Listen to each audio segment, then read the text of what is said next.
టాలీవుడ్ హీరోలు ఇప్పుడు ప్రపంచ ప్రేక్షకులను ఆకట్టుకునేందుకు కొత్త మార్గాలు అన్వేషిస్తున్నారు. పాన్ ఇండియా సినిమాలు దాటి పాన్ వరల్డ్ సినిమాల వైపు అడుగులేస్తున్నారు. ఇందులో భాగంగా వారి పాత్రల కోసం శరీర భాష, లుక్, శైలిలో విపరీతమైన మార్పులు చేస్తున్నారు. ప్రభాస్ బాహుబలి నుండి సాహో, రాధేశ్యామ్, సలార్, కల్కి, రాజాసాబ్, ఫౌజీ, స్పిరిట్ వంటి చిత్రాల్లో విభిన్న పాత్రల కోసం శరీరాకృతి, హెయిర్ స్టైల్, దుస్తుల్లో మార్పులు చేశారు. రామ్ చరణ్ పెద్ది కోసం గుబురుగడ్డం, కండలు పెంచుకొని పాత్రలో మునిగిపోయారు. మహేష్ బాబు ఎస్ఎస్ఎంబి 29 కోసం కొత్త లుక్లో కనిపిస్తున్నారు.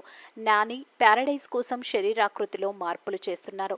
విజయ్ దేవరకొండ రాహుల్ సంక్రీత్యన్ సినిమాలో యుద్ధ వీరుడుగా కనిపించబోతున్నారు.